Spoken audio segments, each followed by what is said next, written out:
Alright, magandang gabi sa ating lahat and welcome sa ating Sunday spiritual gathering or online fellowship. No, we do this consistently every Sunday. Ako si Renz, isang negosyante and a follower of Christ. We do this every Sunday consistently, 8 p.m. no, as a way of uh, getting to know the Lord. Yan, para do sa mga taong gustong makilala si Lord, para do sa mga taong maybe may pinagdadaanan ngayon or maybe may gusto kang ipagpasalamat ngayon or maybe ikaw din yung tao na this time gusto mo naman ma-in love kay Lord. Di ba?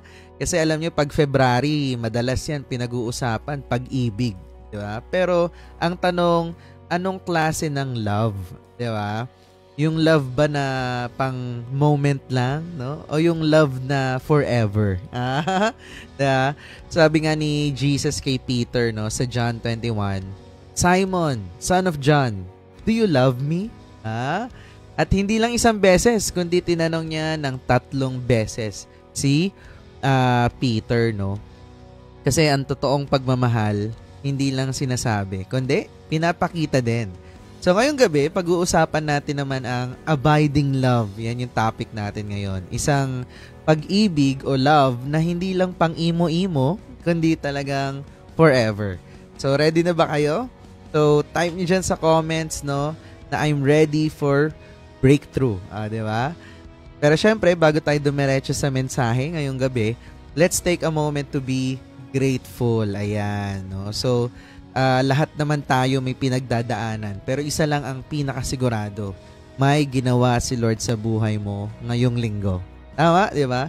Kaya meron tayong grateful Genesis or grateful beginning.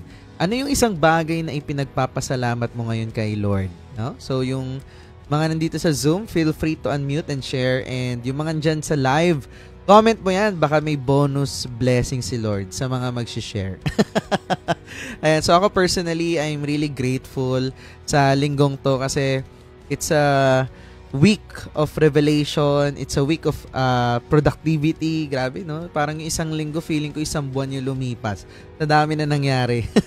Sa dami na naganap. And I'm really grateful as well kasi feeling ko talagang lahat tayo nag-level up this week. No? Lahat tayo talagang may natutunan. Lahat tayo may in-apply. Lahat tayo nagkaroon ng additional skills. Grabe, sobrang nakaka-bless lang kasi this time, hindi lang alam mong gumaling ka this time, no? And I'm really grateful as well for the gift of family, for the gift of life, no? The moment na nagising tayo sa umaga, lagi natin dapat pinagpapasalamat yan because we still have purpose in life, di ba? Kaya ka nagising. And nandito tayo ngayon sa February. Yung iba hindi umabot ng February pero nandito pa rin tayo. Ikaw nanonood ka pa rin dito. I'm grateful as well for the gift of family. Sabi ko nga kasi thank you Lord for giving us the time, no, the quality time para alam mo yun, ma-enjoy natin moments with our family. And I'm really grateful for my brother as well. Ayan. Thank you Lord dahil siya ay 19 years old. Yes. He celebrated his birthday yesterday, no? So, thank you, Lord. Another year to celebrate na naman ang buhay natin, no? And I'm really grateful as well sa gift of community, our business partners, spiritual family, community, no? Nakaka-bless lang kasi talagang we encourage one another, we push one another. Talagang wala ka nang hahanapin pa. Lahat nandun na, no? And syempre, I'm grateful na meron tayong online technology. Nandito tayo nagsasama-sama na naman, no? Even on a Sunday, no? Kahit nasa ibang bansa, kahit ibang time zone ka pa, I'm really grateful kasi nagsasama-sama at pwede mo rin i-replay ito. Ayan, no? Diba? Meron pa bang gusto mag-share? Meron dito sa Zoom? Meron? Pinagpapasalamat niya. Breakthrough? Meron ba? Meron, GN. Yes, let's go. Unang-una, GN, papasalamat ako kay Lord dahil ang galing lang niya dahil itong week na to naging productive talaga at the same time. Natuto at the same time na-apply ngayon kanina. Galing. So, talagang pasalamat ako dahil konti pa pero matututunan din yung mga tungkol sa business. So, at the same time, parang ito na siguro yung binibigay ni Lord sa akin na na hinihiling ko na kahit sabi ko nga isa lang for this week Yes. baka ibigay niya na this week So I'm praying na and hoping na matuloy yon. At the same time, yung dati nating nalatagan mukhang nag-aano siya, nagre-reach out siya ngayon uli sa akin. So natutuwa naman ako dahil ay kahit pa paano meron pa rin talagang may mga naniniwala pa rin doon sa mga pinagpo-post natin. Yes. Hindi siya talaga sayang. Kumbaga, tuloy-tuloy lang. Tama. Galing. Tama, may nangyayari na. Yes. Alright, thank you Lord, no? So, yan talaga, mga breakthrough sa buhay natin, no? Nagle-level up talaga. Kumbaga talagang you can really say na malayo na, pero malayo pa. Yes, no? Alright. So, we'd love to read your comments later, no? And celebrate your wins with you. Pero grabe, no? Ang daming breakthroughs.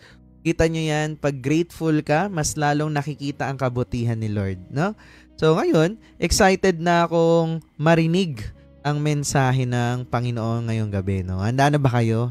Diba? So kung ready ka na, type mo dyan, I'm hungry for the word, no? So at this point, syempre, hindi ko na para patagalin pa ang ating grabing committed all the way from Bacolod. Talagang walang rason para hindi niya talaga ma-miss to para sa atin, no? Talagang I'm very grateful. Isa to sa mga spiritual mentors ko din. Kaya naman hindi natin para patagalin pa, no? Let's welcome Pastor Ralph Dulman. Good evening, everyone. I invite you to pray with me as we start our Bible study or our spiritual gathering tonight. Let me lead you in prayer. Let's pray. Father in heaven, thank you so much for this opportunity to share your good news to people. Thank you for your love, abiding love towards us, your children. Thank you for loving the world that you gave your Son, Jesus Christ, so that anyone who will believe in him will not perish but have everlasting life. Thank you for that good news. Thank you for your word that you have prepared for us to receive tonight. Lord, empower us to apply everything we will learn about you, we will hear from you. May the Holy Spirit speak. In Jesus' name we pray. Amen and amen. Tonight, we'll be talking about abiding love. Last week, we talked about true love rebukes. So tonight, as we start our spiritual gathering, let me ask you a question. Ano ba talaga ang abiding love? In your own understanding and experience, anong ibig sabihin ng pag-ibig na tinatawag na abiding love? Yung nananatili na pag-ibig. So, you can also ask that question. Ano kayang ibig sabihin ng abiding love? Alam natin that the Bible speaks about God loving us first before we were able to love Him back. Ang Diyos talaga yung unang magmahal sa atin Kaya tayo nakakapag-love din sa Kanya at sa ibang tao. And according to the Word of God, the greatest love that the Bible has demonstrated to us is when the Father sent Jesus Christ on our behalf for the salvation of anyone who will believe in Him. Napakalaki ng love ng Diyos sa atin. But meron din siyang, syempre, command sa atin. And that is to love God with all our heart, with all our soul, with all our mind, with all our strength. Siya dapat ang mahalin natin above all else, above anything else, and above anyone. And sabi niya sa command niya, hindi lang natin siya mahalin, kundi mahalin din natin ang kapwa natin, gaya ng pagmamahal natin sa sarili. So love God above all and love our neighbors as we love ourselves. So ang love natin sa sarili at sa ibang tao, be it your asawa mo, yung anak mo, or yung other people, or your enemies, sabi nga ng Bible, love your enemies.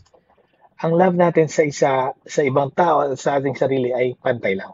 Hindi pwedeng sobrang love mong sarili mo, no? Na wala ka ng pake sa ibang tao. Hindi rin pwedeng sobrang bigay mo ng love sa iba na wala ka ng love sa sarili mo. Pantay lang. And above all else, mas mahal dapat natin ang Diyos more than anyone, even more than ourselves, more than our life. So, abiding love is actually from the Lord. Sa Kanya galing yun. And tayo, as we receive that abiding love of God, yun din yung nag-enable sa atin. The presence of God in us enables us to love others. Minsan natanong ko rin yung anak ko, even actually yung mga anak ko. And today, kasi si Kali din naman yung kasama ko everyday, si Kali yung bunso namin, yung third child namin. Minsan tinatanong ko si Kali, Kali, mahal mo ba si Lord? And yes, love ko si Jesus. Then, ihag niya ako, ihag ko rin siya. Kasi mafe-feel ng tao, mafe-feel ng anak natin na ang love ng Diyos by also loving them and hugging them, syempre. Sabi ko, love mo rin ba kami? As your parents, yes, love ko rin mama si papa. Tapos sabi ko, tinanong ko rin siya, love mo rin ba si Kali? Napaisip siya. So, dapat gano'n, no? Ituro natin sa ating mga anak na mahalin ng Diyos, mahalin yung iba, mahalin din yung sarili. No? Hindi naman pwedeng pinabayaan natin ating sarili. And tonight, we will go to the gospel found in John chapter 21. Ito po ang story. This is about Peter and the other disciples when Jesus showed himself to them for the third time to prove that Jesus is really risen from the dead. So ito yung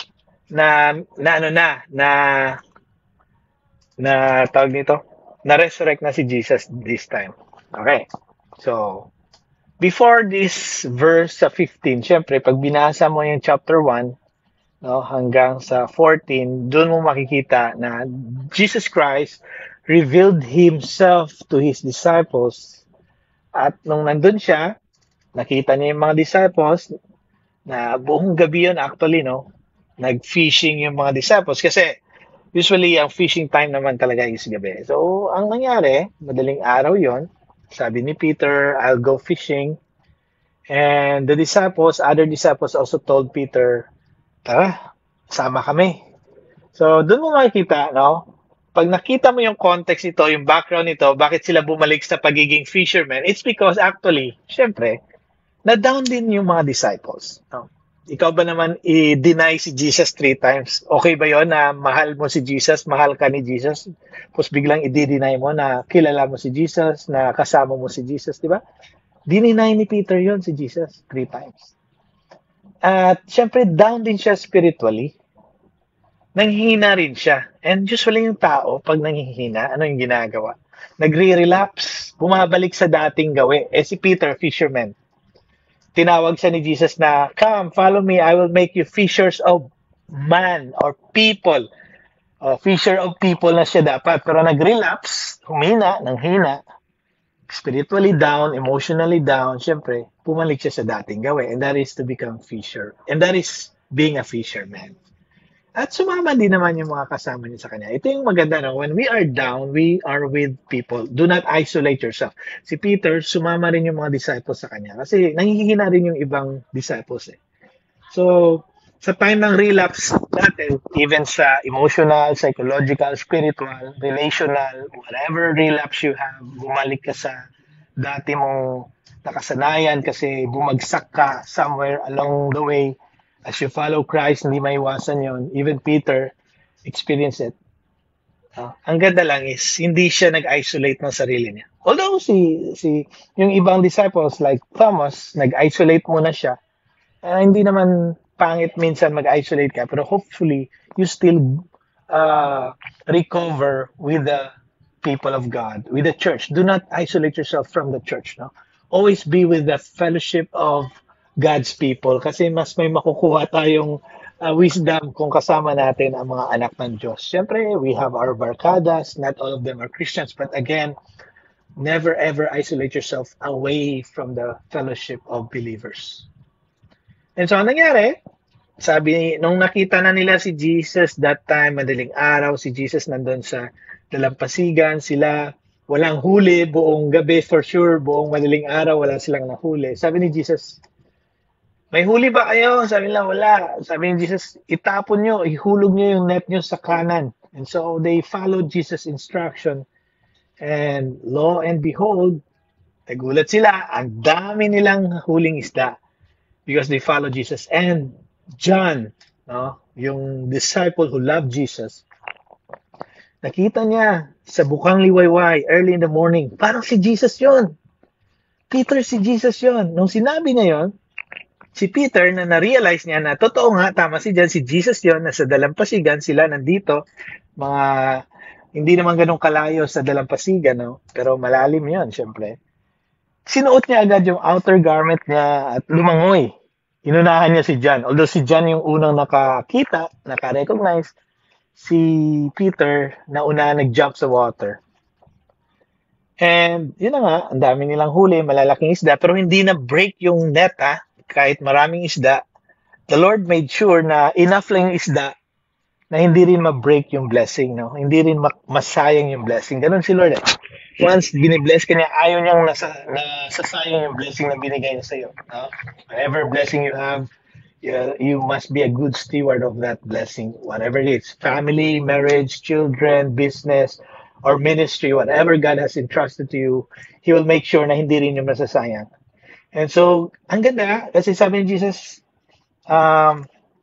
dalhin nyo rin yung nahuli yung isda, bring some of your fish na nahuli, and nandun na, pagkalapit nila sa dalampasigan, si Jesus naka-grill na ng isda niya. So sila nakahuli isda by the help of Jesus, instruction of Jesus yon. Kinote sila ni Jesus sa kanilang gagawin para makahuli.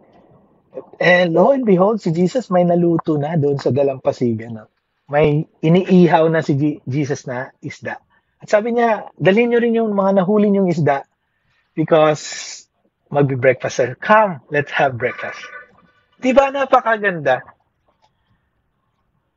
Isipin mo yun na, si Peter, siya na nga yung nagkamali, nagkasala kay Jesus. Pero si Jesus pa itong nag-ihaw-ihaw.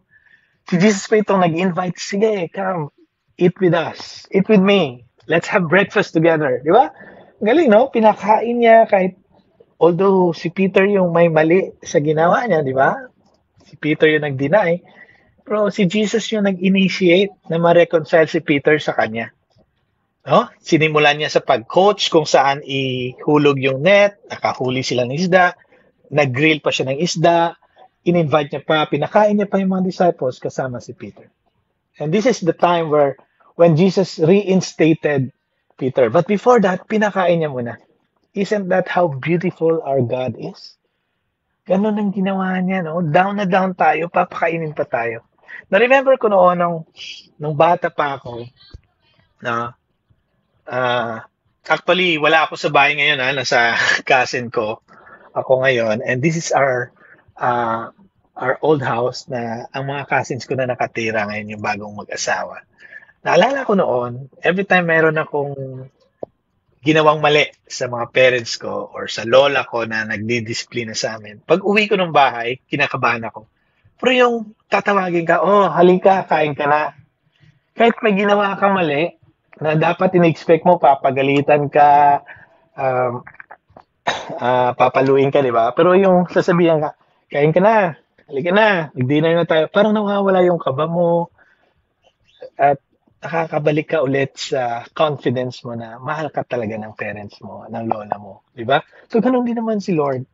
Tayo na yung nagkasala, siya pa yung pumunta dito sa lupa, pinadala ng Ama, binigay yung buhay niya sa cross para tayo iligtas. And here, Peter, na-down siya bilang leader, na-down siya sa kanyang spiritual life, pinakain, nilutuan pa ni Jesus sa dalampasigan. And dito na tayo sa 15. When they had finished eating yung breakfast, Jesus said to Simon Peter, Simon, son of John, do you love me more than this? Mas mahal mo ba ako kaysa sa mga blessings na binigay ko sa'yo, yung isda, di ba? Mas mahal mo ba ako sa blessings? kesa sa mga blessings na ito, kesa sa mga temporary things na ito, mas mahal mo ba ako? And Peter said, "Yes, Lord, you know that I love you." Anong sagot ni Jesus? Nung nag-I love you si Peter kay Jesus at sinabi niya, mahal kita, Lord, ano sinagot ni Jesus? I love you too ba ang sagot ni Jesus? Ang sabi ni Jesus, feed my lambs. Kung totoong mahal mo ako, pakainin mo ang mga bagong believers. Mga lambs, meaning mga young na sheep, or in other words, yung mga young believers. And again, Jesus said, "Simon, son of John, do you love me?" And Peter answered, "Yes, Lord, you know that I love you." Ang tugon ni Jesus, "Take care of my sheep." Kanina, pakainin mo yung mga bagong Kristiyano. This time, alagaan mo yung mga growing disciples, mga believers. The third time, Jesus said to him, "Simon, son of John, do you love me?" Peter was hurt. Na-hurt siya. Ikaw ba naman tanungin ng 3 beses, mahal mo ba ako, Peter? And Peter said, "Lord, you know all things. You know that I love you." And Jesus said, "Feed my sheep." Kung totoong mahal mo ako, pinapakain mo ang mga believers, yung mga followers ko. Peter, you are a leader. Peter, tumitingin ito yung mga baguhang Kristiyano sa'yo. Tumitingin ito yung mga kasama mong disciples sa'yo. Alagaan mo, pakainin mo sila. Now, ano ba ipapakain natin sa mga believers, sa mga bagong Kristiyano, sa mga dati ng believers? Ano ba? The Word of God. Yun naman talaga ang pinapakain dapat natin sa mga believers. Kaya ako, I encourage you to read the Word of God. And bago mo i-feed yung ibang disciples, ang tanong ko, ikaw mismo, na-feed din ba ng Panginoon ikaw bilang anak niya? Kumakain ka rin ba ng Word niya? Busog ka rin ba sa salita ng Diyos? Kasi pwede din naman nagtuturo-turo ka ng mga bagong believers, ng mga bagong Kristiyano, sinishare mo yung gospel sa mga baguhan, pero ikaw mismo hindi ka naman actually na-feed pa eh. Ikaw mismo hindi ka naman nag-feed sa Word of God eh. Kasi kung ano-ano yung finifeed mo sa sarili mo. Pwedeng purong motivational talks lang, no? Instead na magbasa ka mismo sa Word of God, gusto mo makinig na lang sa iba, okay din naman yon, pero alam mo, reflection nila yun eh. Humugot ka sa Word of God. Kasi sila mismo, humuhugot din sa Word of God. So, kung ikaw, palagi ka na lang makikinig sa motivational talk na ibang tao, sa reflection nila about the Word of God, paano ikaw? Dapat ikaw mismo, you also eat the Word of God personally, directly, intentionally. Hindi yung palagi na lang, ano yung tingin nila, ano yung reflection nila. Minsan naman, hindi lahat ng reflection ng mga Kristiyano tama.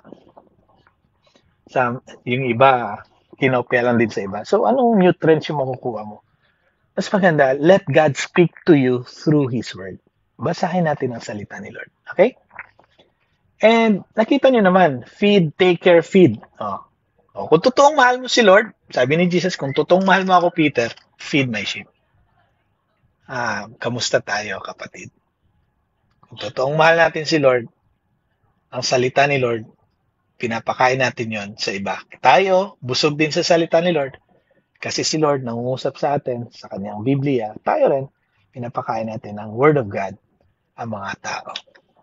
So, number 1 truth is, ang totoong abiding love, ang totoong nananatiling pag-ibig is makikita mo kung ang tao rin mismo na siyang nagsasabi na I'm a Christian, I'm a follower of Jesus. Totoong nasa kanyang abiding love ni God kung siya rin ay nagpapakain ng mga disipulo ni Kristo. Feeding Christ disciples. Ako, nabibless ako sa inyo. No? Some of you are sharing the gospel. Some of you invite people to have Bible study. Some of you nililid nyo sa small group yung iba hanggang sila ay mabaptize din, hanggang sila maging leader na rin. And I'm happy as a pastor to see Christ disciples. Noon, kayo lang tinuturuan ko. Ngayon, kayo na rin nagtuturo sa iba, nag-share sa iba, nagpipray sa iba. And I believe that God is pleased to see you grow as you also feed others in the Word of God. So keep feeding the Word of God. Kasi ang totoong Kristiyano, hindi lang yung puro lang panay kanta-kanta, hallelujah, praise the Lord, pray, pray. Pero sa totoo lang, wala siyang finifeed na disipulo ni Kristo. Okay? Take note, hindi mo disipulo yan, disipulo ni Kristo. Huwag mong pakainin ng junk foods na kung ano-ano. Go to the Word of God, basahin nyo together, i-feed mo siya ng Word of God. Feed Christ disciples. Yun yung totoong nagmamahal sa Diyos. Yung taong Kristiyano, follower of Jesus, na nagpapakain din sa iba. Kaya nga, ang sulat ni Apostle Pablo sa mga believers sa Philippians, pakikita mo, chapter 2, verse 1 to 5. So, if there is any encouragement in Christ, hindi nakikita sa in someone, in an event, in the ministry, no. Encouragement in Christ, any comfort from love, from God's love, syempre, any participation in the Spirit, nakikisa tayo sa simbahan ng Diyos through the Holy Spirit, any affection, pagmamahal, sympathy, complete my joy, sabi ni Paul, by being of the same mind. Sana maging all in na kayo, all out kayo para sa Panginoon. Maging isa lang ang utak nyo, same mind, isa lang yung love nyo, same love, full accord, and of one mind, unity, grabe. And sabi ni Paul, do nothing from selfish ambition or conceit, but in humility, maging magpakumbaba tayo, count others more significant than yourself. Ang hirap nito. Na i-consider mo yung iba na mas okay, dapat na mas nililift up mo yung iba, hindi yung inuuna mo yung sarili mo. Inuuna mo yung selfish ambition mo.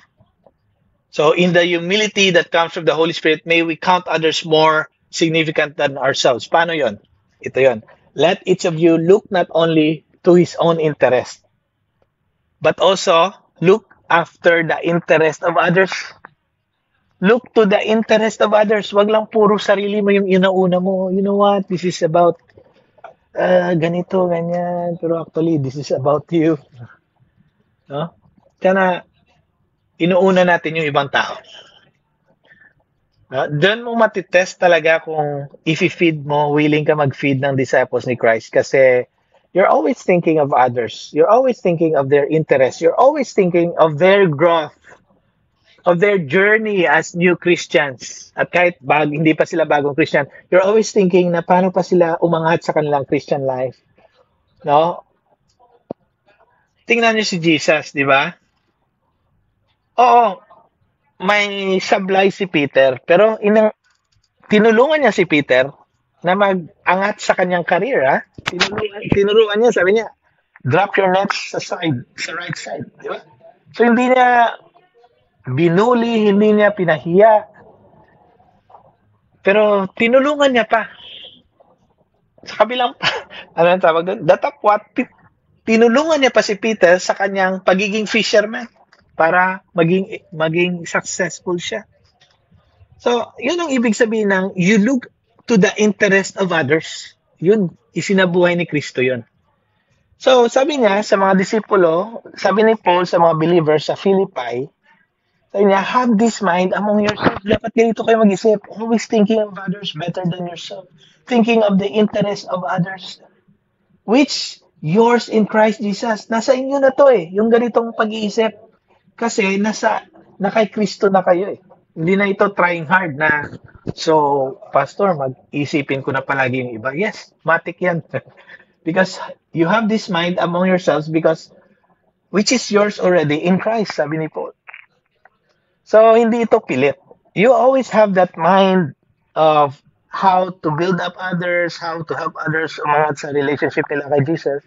Although si God ang nag-grow ng faith natin, pero willing ka ba na gamitin ka ni God na umangat din sila sa spiritual life nila? Yun ang ibig sabihin dito. That's why, true love is not just saying, Lord, I love you. No. Ang totoong love, pinapakain mong disciples. Okay. Someday, sabi ni Honor, anong tawag dito sa pangalan? Honor de Balzac. Sabi niya, someday you will find out that there is far more happiness in another's happiness than in your own. Mas masaya na tulungan mong iba maging masaya. And you will realize that. Yun ang disciple making. You're always thinking of others. You're always thinking of paano niya kaya makilala si Jesus. Paano niya kaya maging close, mag-grow pa siya sa kanyang faith in Jesus. So, gagamitin tayo ni Jesus if we allow ourselves to be used by God. Kasi ang totoong anak ng Diyos, pinapakain ng iba, tinutulungan ng iba na umangat din sa kanilang spiritual life. Number 2, we will not only feed Christ's disciples, we will also follow Christ no matter how high the cost. Yun yung totoong nag-abide sa love ni God. You follow Jesus kahit ano pang mangyari. Kasi, sabi ni Jesus kay Peter, very truly I tell you, Peter, makinig ka.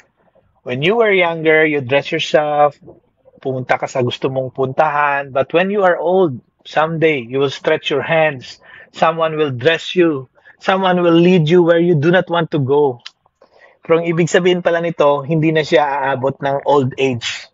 Jesus said this sa verse 19 to indicate the kind of death by which Peter would glorify God. Magiging captive siya, ikukulong siya. Then, he said to Peter, sabi ni Jesus, follow me. Ganito ka mamamatay. Someone will drag you, someone will dress you, someone will lead you to where you do not want to go, actually. So Peter turned. Parang naramdaman niya na mabigat yung mabigat pala yung kahinatnan ng buhay ko. I will suffer like my Savior. So napaisip siya. And he turned. Sa likod nila, nakita niya si John, yung writer ng gospel na to, na sinabi niya, the disciple whom Jesus loved, ganun kasi sila pag ang writer mag-mention sa sarili niya sa story, sa gospel, dapat di niya papangalanan sa sarili niya. Sabi niya, the disciple whom Jesus loved, nandun pala sa likod habang nag-uusap si Jesus at si Peter, naglalakad after breakfast. When Peter saw him, sa verse 21, he asked Jesus, sabi niya kay Jesus, Lord, what about him? Paano naman siya? Kung ako, someone will stretch my hands, will guide me, will dress me, will lead me to where I do not want to go. Kung yun yung ending ng buhay ko, mabigat yun. Paano naman siya? Parang nagkaroon siya ng kinumpara niya rin sarili niya sa kay John. Paano siya? Kung ako masaklap yung ending ng buhay ko, paano siya? So he started to, syempre, to compare himself to John. At sabi ni Jesus, kung pakialaman si John, kung gusto kong manatili siya hanggang mamatay ako, wala ka na doon. Follow me. Ni-remind siya ni Jesus. Whatever the cost of following me, follow me. Huwag mo na i-compare sarili mo because every Christian has his own journey. Some will die by being martyred, no? Mamamatay sila dahil sa faith nila, ikukulong sila. Some will die in their sleep. Some Christians will die in accidents. Some Christians will die in sickness. Some Christians will die while having a vacation. We don't know our journey, but each of us, we should not compare. We should face the fact that following Christ is not easy. And we should not compare. That's why Jesus said in Matthew 16:24, he said to his disciples, whoever wants to be my disciple must deny themselves, take up their cross, and follow me. I-deny mo sarili mo. I-deny mo sarili mong ambisyon. I-deny mo ang sarili mong buhay na gusto.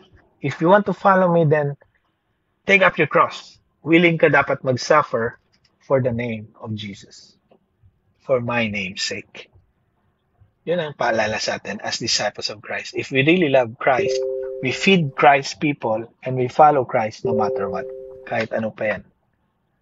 Kaya sabi ng isang pastor, si Francis Chan, you find that the things you let go, yung mga nilet go mo, while following Jesus, were the very things that will destroy you in the end. Yung mga pinapakawalan mo pala, habang nag-follow ka kay Jesus, dami kang i-give up dami kang i-lay down. Pero ma-realize mo, these were the things that were going to destroy you in the end. Pag hindi mo to pakawalan, yung vices mo, yung sinful acts mo, yung sinful lifestyle mo, pag hindi mo pinakawalan to, yung mga selfish ambitions mo, ito rin palang sisira sa'yo actually. So following Christ, marami talaga tayong isa-sacrifice. I-let go. And sabi dito, ni Timothy Keller, kasi maraming Kristiyano ayaw i-let go yung mga bagay-bagay. May mga sinasabi si Lord, let go mo na ito, hindi to para sa'yo. Sometimes, ayaw natin. Ayaw natin pakialaman tayo ni Lord. And so, we try to make God as a consultant. Imbis na si Lord ay Lord is king over our lives, we just make God our consultant. Sabi ni Timothy Keller, most people want Jesus as consultant rather than a king. Diba ang saklap? Gusto nila consultant lang si Lord. Lord, anong gagawin ko dito? Lord, anong gagawin ko dito? Tapos sa ibang area ng buhay, hindi nila ikukonsulta kay Lord. Lord, wag mo na akong pakialaman ha. Yung sa love life ko, wag mo na akong pakialaman. Ito na yon, gwapo eh. Bahala na. Love ko to. Wag mo na akong pakialaman. Or, Lord, wag mo akong pakialaman sa bisyo ko ha. Masaya ako dito eh. Pakialaman mo lang ako sa ganitong area ng life ko, sa business, sa ganito. Wag mo lang akong pakialaman sa ibang bagay. So, hindi pwede.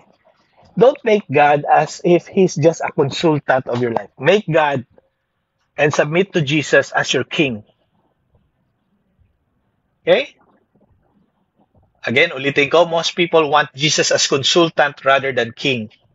And God does not come that way. Hindi ganun si God. He's God. He should be Lord over all. Hindi lang consultant.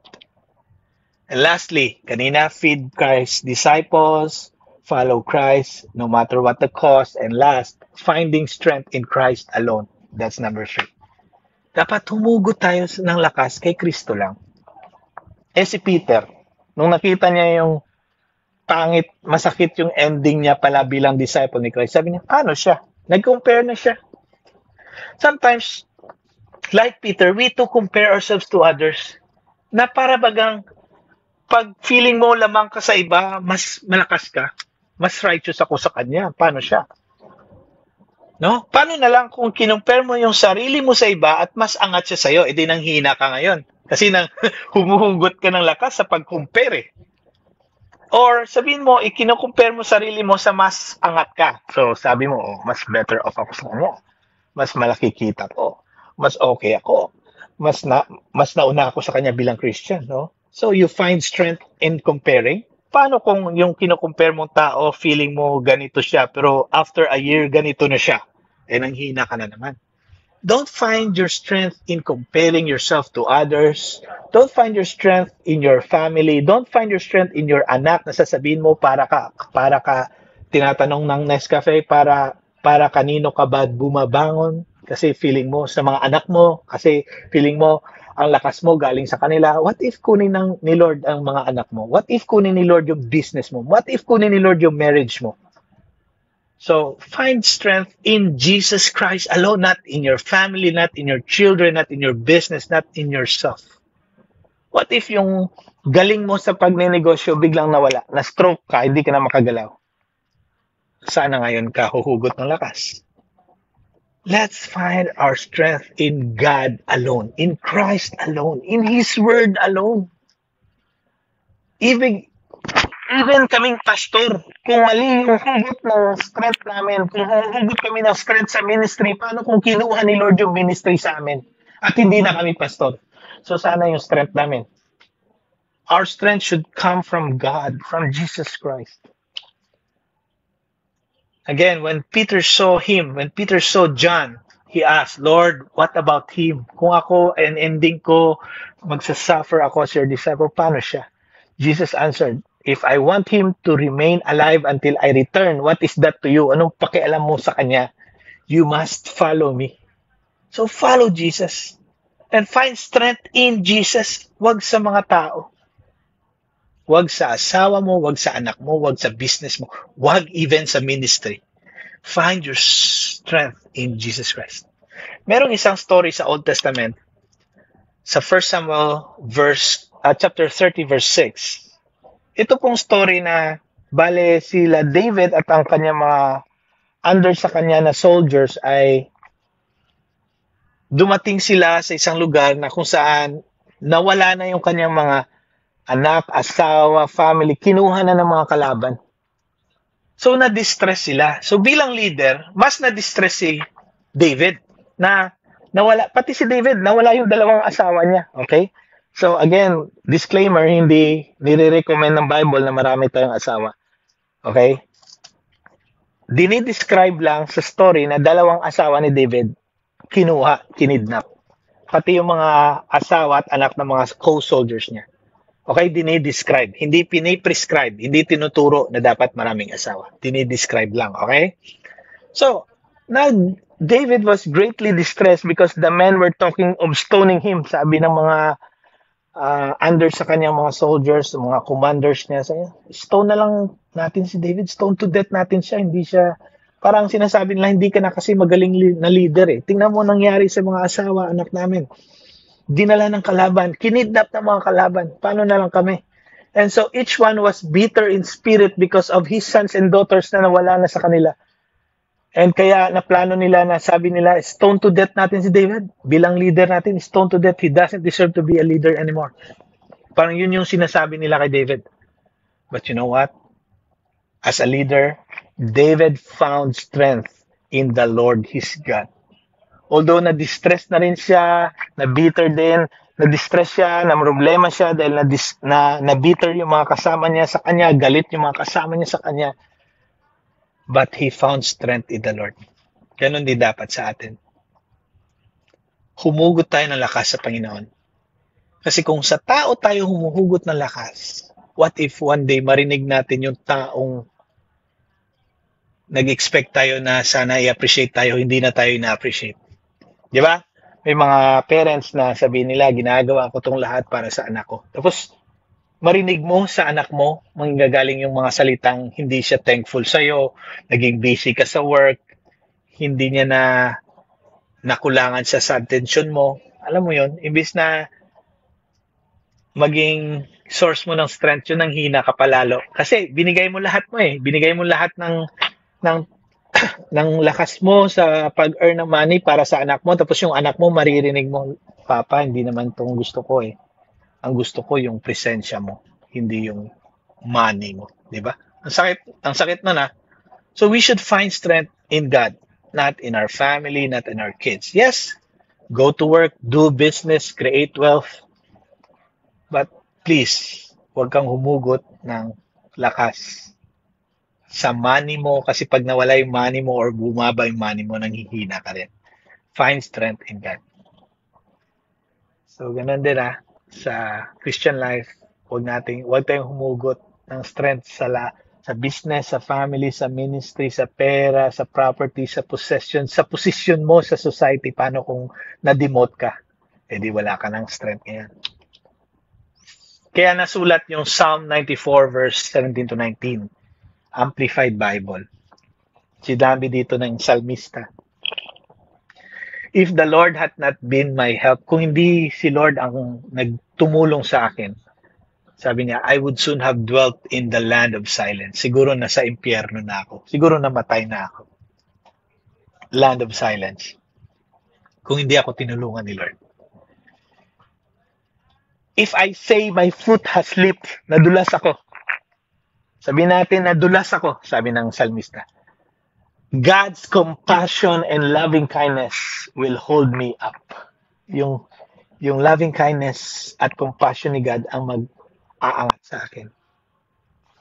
When my anxious thoughts multiply within my mind, within me, within my heart and my mind. When anxiety multiplies within my mind, your comforts delight in me. Comforts. Iko-comfort ka ng Panginoon through the Holy Spirit. Di ba? So doon tayo humugot ng lakas kasi si Lord ang mag-hold sa atin, magko-comfort sa atin, di ba? At tutulong sa atin.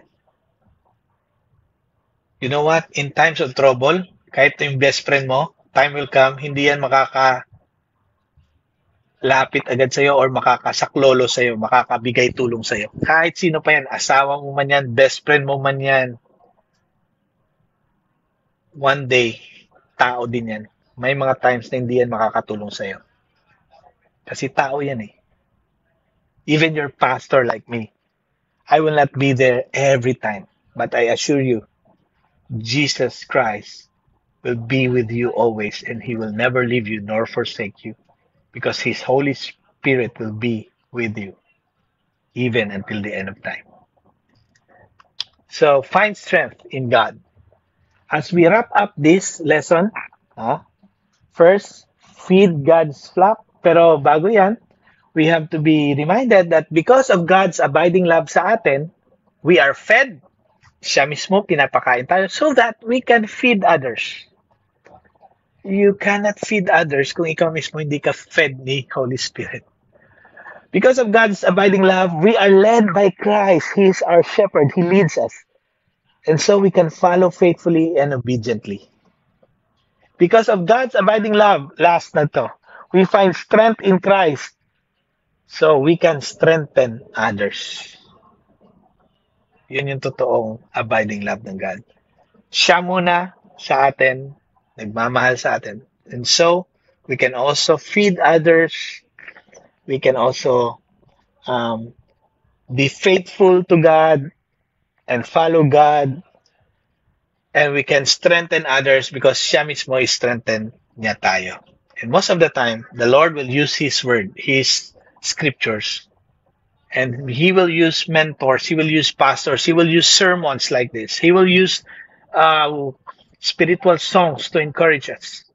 And when the Lord pours out His love to us, His children, His disciples, that's the moment that we can also feed others, follow Him, and obey Him as we make disciples of others. And we can also strengthen others because we find our strength from the Lord, which is hindi kulang, kundi higit pa sa inaasahan mo. The Lord bless you, the Lord keep you, and the Lord will use you to feed others. God bless you. Ayan, grabe. Sobrang nakaka-bless, ano? God's abiding love. Talagang dito mo makikita, no, na tapat ang Panginoon para sa atin. Alam mo, nabe-bless lang ako, no? I would like to share my takeaways. Ang galing, dun pa lang sa unang part, no? Simon, son of John, do you love me? Tinanong agad eh. Grabe, no? 3 beses tinanong ni Jesus si Peter. Kung ikaw kaya, 3 beses kang tanongin kung mahal mo siya, hindi ka ba maiilang? Pero bakit ganun? Bakit kailangang ulit-ulitin ni Jesus yung tanong? Simple lang. Kasi ang totoong pagmamahal, hindi lang sinasabi, kundi pinapakita. Diba? Ang dali kasi magsabi na, uy Lord, mahal kita. Lalo na kapag Sunday. Sa church ka, sa worship ka, kumakanta ka, I love you Lord. Diba? Pero paano pag Monday na? Dumaan ka na sa pagsubok. Diba? I remember meron akong kausap na ganyan. Bakit parang bigla kang nawala? Magkakasama tayo, level up training no Sabado, kick off nung Sunday. Pagdating nung Monday, bigla siya nawala. GL, na back to reality ako. Nagsunod-sunod po. Patong-patong yung bills. Kailangan ko na po bayaran yung tuition and everything. Diba? So, consistent pa rin ba ang yes mo kay Lord? Or baka pang Sunday lang ang commitment mo? Naku, hindi lang pang Sunday si Lord Ngayon, pag-usapan natin kung ano ang ibig sabihin ng tunay na pagmamahal kay Kristo. Yung abiding love, di ba? Yung mga truths, ang galing eh. Number 1, abiding love means feeding others daw, di ba? Feed my lambs, take care of my sheep. Feed my sheep, sabi doon sa word, di ba? Si Peter kasi minsan na nagkamali, minsan bumagsak, pero tinawag pa rin siya ni Jesus para alagaan ng iba. Galing, no? Kasi may mga tao na nagkamali, bumagsak, at iniisip nila na hindi na sila karapat-dapat or hindi na sila worthy gamitin ni Lord. Pero ang good news, si Peter na itinanggi si Jesus ng 3 beses ay siya ring inatasang pangunahan. Di ba? Yung buong iglesia. Galing, no? Kaya alam mo, ang galing lang pinapakain ka ni Lord, hindi lang para mabusog ka, kundi mapakain din ng iba. Galing, oh? So kung nakakatanggap ka ng encouragement at blessings mula kay Lord, kanino mo to sinishare? Diba? Hindi pwede kasi ikaw lang. Kailangan mo siya i-share. So sino ang pinapakain mo ngayon? O baka ikaw lang ang laging busog? Diba? Kaya kailangan sinishare mo din siya. Ang galing. Number 2, abiding love means following Christ no matter the cost. Grabe. No matter the cost, follow me. Wala nang kaabog-abog, di ba? Follow me. Sabi lang, sumunod ka sa akin. Kasi ang pagsunod kay Jesus, hindi siya safe sa paningin ng mundo, ha? Hindi daw siya safe sa paningin ng mundo. Kasi bakit? Minsan may kailangang bitawan. Lord, gusto ko maglaro eh. Lord, gusto kong minsan may kailangang isuko. Lord, feeling ko siya na eh. Siya na forever. But, diba? Minsan may kailangang pagdaanan. Akala ko ba love ako ni Lord? Bakit ang daming pagsubok, ang daming challenges? Di ba? Pero si Peter, nung sinabing, follow me, sundan mo ako, hindi siya simpleng invitation eh. Di ba? Prophecy yun. Na balang araw, mamamatay siya para kay Jesus. Kasi alam mo, madalas gusto natin ng blessings mula kay Lord. Pero pagdating sa sacrifices, umaatras na tayo. No? Lord, gusto ko sundan, pero paano yung career ko? Paano yung plano ko? Diba? Yun nga eh, if He's not Lord of all, then He's not Lord at all. Diba? Hindi, parang nga yan eh. Ito na naman yung kwento natin eh. Diba? Meron daw isang magnanakaw. Diba? May ninakawan niya isang malaking bangko. Nanakaw niya. After niya magnakaw doon, bumalik siya sa bahay niya. Doon niya tinago yung ninakaw niya. Diba? Nasundan siya ng pulis. Sundan siya ng pulis. Kumatok doon sa bahay niya ngayon. Sir, meron po kaming warrant to search. Pwede po bang halughugin yung bahay niyo ngayon? Kaya, sabi ng magnanakaw, walang problema. Halughugin niyo, saliksikin niyo, 'di ba? Wag lang sa ilalim ng kama ko. 'Di ba? Hindi pwedeng ganun. 'Di ba? Yung sabi nga kanina, no, hindi siya consultant. 'Di ba? Na magtatanong ka lang anong maganda, anong pwede. Gusto mo lang na advice. Pero at the end of the day, ikaw masusunod. No. 'Di ba? Kailangan talaga. Kaya nga sabi ni Jesus, anak, ako ang plano. Ako ang plano. 'Di ba? Kasi ang tanong ano ang pinapabitawan sa iyo ni Lord ngayon para mas makasunod ka sa Kanya? Huwag kang matakot magbitaw, kapatid. Baka kasi hinahawakan mo pa rin yung bagay na sisira sa'yo. Di ba? Yung sabi kanina, yung mga pinali-let go sa'yo ni Lord, at the end of the day, kasi yan din yung sisira sa'yo eh. Kaya niya pinapalit go na sa'yo. Di ba? Hindi mo pa lang nakikita, wala ka pa lang doon. Di ba? Pero ang galing ni Lord kasi, pinabibitawan niya na agad sa'yo. And lastly, abiding love means finding strength in Christ. Grabe. Diba? What is that to you? You must follow me. Ito si Peter, pagkasabi ni Jesus, diba, na sumunod ka sa akin. Ang unang tanong niya, Lord, paano naman siya?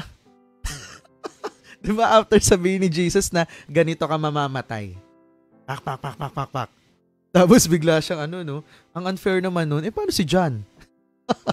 Diba? Minsan ganun din tayo, diba? Lord, bakit siya blessed agad? Lord, bakit siya hindi nahirapan? Lord, bakit siya kumita agad? Lord, bakit siya nabigyan agad ng ganito? Ba't nagka-diamond agad siya? Ba't siya na-promote agad? Mas matagal na ako dito, nauna ako sa kanya. Di ba? Pero sabi ni Jesus, focus ka. Kanya-kanya tayong journey. Focus ka sa sarili mo. Huwag ka tumingin doon sa iba. Focus ka sa akin. Focus on your own walk with me. Huwag kang tumingin sa iba. Di ba? Ang lakas mo nanggagaling kay Jesus, hindi sa comparison. Kung ang focus mo ay nakatingin sa journey ng iba, baka hindi mo makita kasi yung ginagawa ni Lord sa'yo. Diba? Kaya ang tanong, sa buhay mo ngayon, saan ka humuhugot ng lakas? Sa sarili mong diskarte?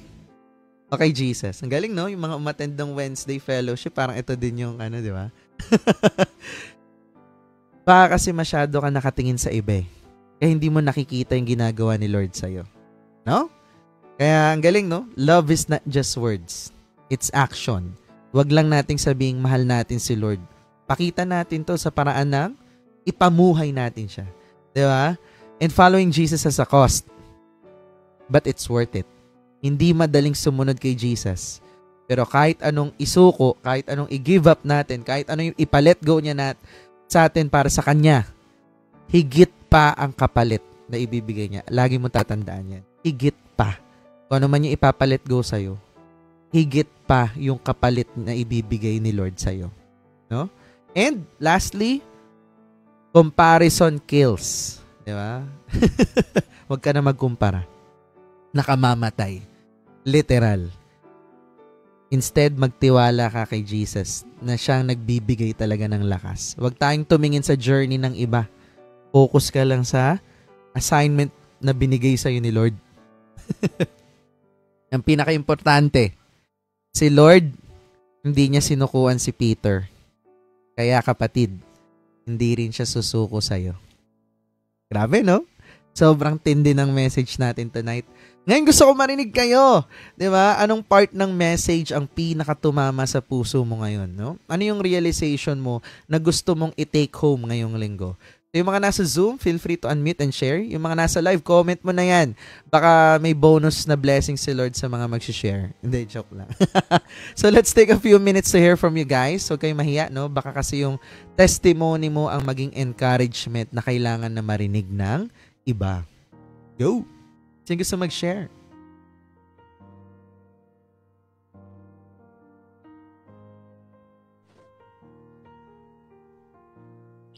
Kala ko si Sir Glenn na.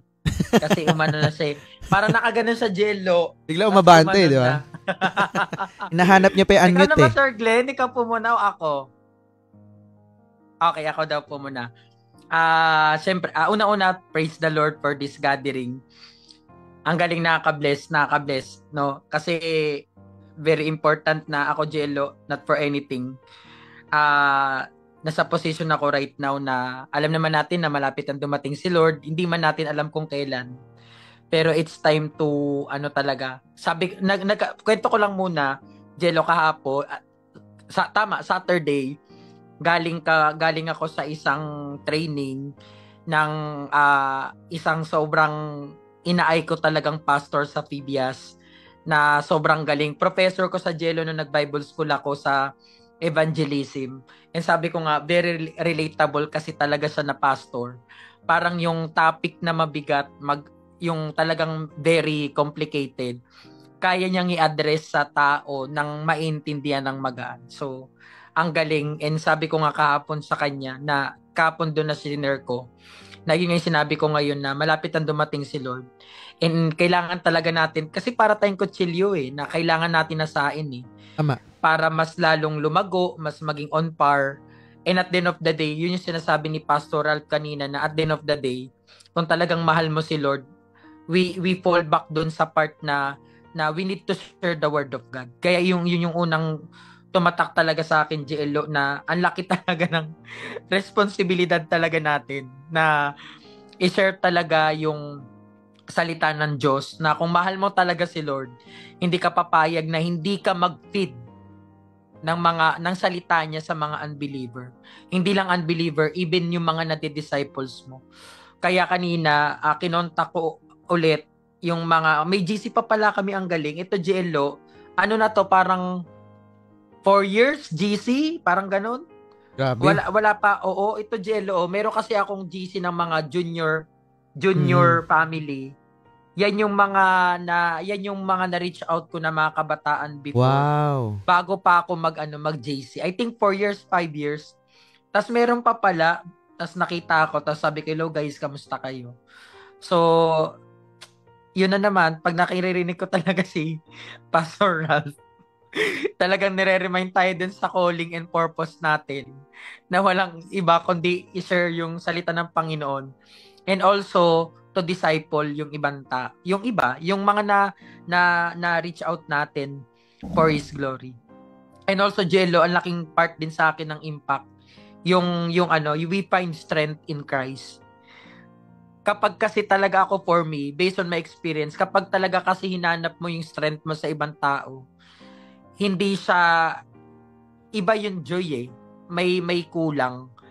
Walang satisfaction talaga. Pero once we anchor yung strength natin kay Lord, iba yung position mo. Para higit ka pa sa panalo, yung ganong part, no? And alam mo, magsusustain si Lord sa bawat aspeto ng buhay mo. And bago ko tuloy, Jello, ituloy-tuloy, isa din yan sa mga naging devotion ko kanina, dun sa unang part na we need to feed other, na Christian, not just be present in hearing God's word, but to represent God's Word. So, hindi lang tayong Kristiyano na present lang during na makinig ng salita ng Panginoon, kundi we need to represent God's Word. It takes an action. Kailangan yung represent, may action talaga siya. Parang grupo, o sino i-represent natin? Diba? It takes an effort, may gagawin. So, may call to action. May diba? So, yun yung isa sa mga natutunan ko din tonight na yung mga napapakinggan natin, meron talagang call to action. Hindi pwedeng naririnig mo lang. Dapat na-apply talaga. Even sa business natin, di ba, wag po tayong lumayo. Para kumita ka ng malaki, hindi pwedeng alam mo lang. Dapat tinitake action mo. So, Pastor Ralph, maraming salamat. Praise the Lord, Jello. Thank you so much. Ayan, Sir Glenn, ikaw na. Sa akin, GL, isa lang yung yung pinakatumatak sa akin, yung sinabi rin ni GL, J-Mark, na wag mong hanapin yung strength sa ibang tao, kundi kay Lord lang talaga. Galing, no? Kasi doon talaga pagka parang pag nag-idolo ka, idolohin mo lang siya na wag mong kopyahin talaga lahat ng. Kasi hindi tao pa rin yun, hindi perfect yun. Pero kung si Lord yung iidolohin mo at isasabuhay mo siya kanya, hindi ka magkakamali, di ba? Parang ganun lang yun. Yun lang, GL. Salamat. Tama. Galing, no? Nakaka-bless. Yan talaga yung isa sa mga masarap, no? Na hindi ka naka-anchor sa tao. Diba? Totoo yan. Lagi nga sinasabi yan sa atin ng mentors natin. Huwag nyo i-anchor sarili. Kasi at the end of the day, tao kami. Diba? Even tayo mga GLs, diba? Na huwag nyo i-anchor sa amin. Kasi at the end of the day, tao kami. Yun kami. Kakaamali din kami. Diba? Pero pag ang anchor mo si Lord, ano mang mangyari, diba? Matraffic ka man. Hindi man tumuloy yung client mo. Diba? Hindi ka masisway kasi alam mo na ang strength mo nanggagaling kay Lord. Huh? Grabe, dami. Solid na takeaways, no? At ito ang gusto kong iwan sa inyo ngayong gabi, no? Na abiding love is not just about receiving as well, but giving. No? And it's not just about knowing Jesus, but following Him.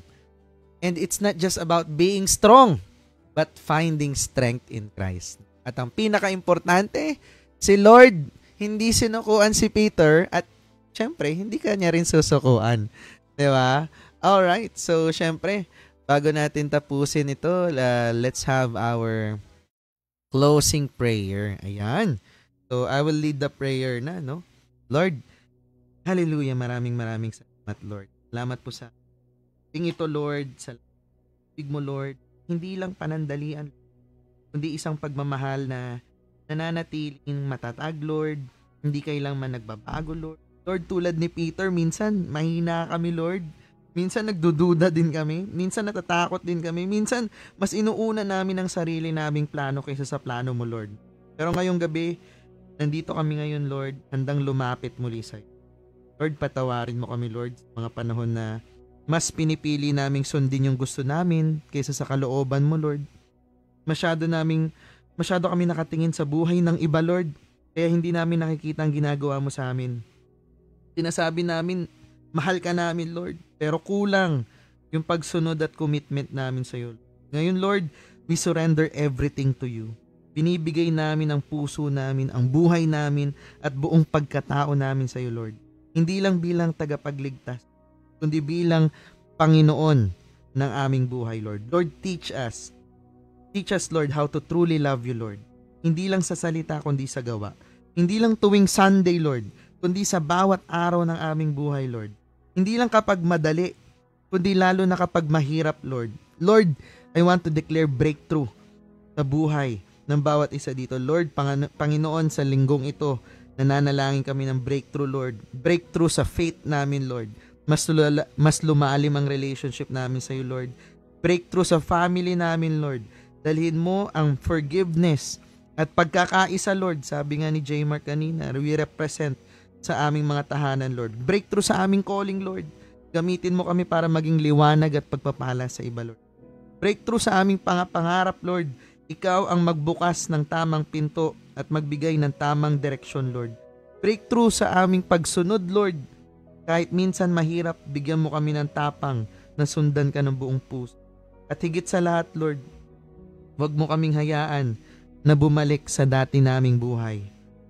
Baguhin mo kami, Lord. Linisin mo kami, Lord. At palakasin mo kami, Lord, upang lumakad ayon sa calling mo, Lord. Lord, we recommit our lives to you. Tapos ngayong gabi, gusto namin ipahayag muli ang commitment namin sa iyo. Gamitin mo kami para magpakain, para mag-alaga, at magpahayag ng pagmamahal mo sa iba. Tulungan mo kaming sundin ka kahit minsan, Lord, mahirap. Palakasin mo loob namin na magtiwala na ikaw ang may hawak sa buhay namin, Lord. Lord, tonight we recommit our hearts to you, Lord. Ikaw ang manguna, ikaw ang maghari, ikaw na maging sentro ng buhay namin, Lord. Salamat sa pag-ibig mong hindi kailanman nagbabago, Lord. Salamat sa grace mong laging bago tuwing umaga, Lord. Salamat dahil kahit minsan sumusuko kami, Lord, ikaw, hindi mo kami sinusukuan. We give you all the praise, all the glory, and all the honor. We love you, Lord. In Jesus' mighty name, and we all say, Amen and Amen. Amen. Thank you, Lord. Thank you, Lord. Thank you, guys. Picture Thank you, tayo. Jed. Picture. All right. Ready? 1, 2, 3.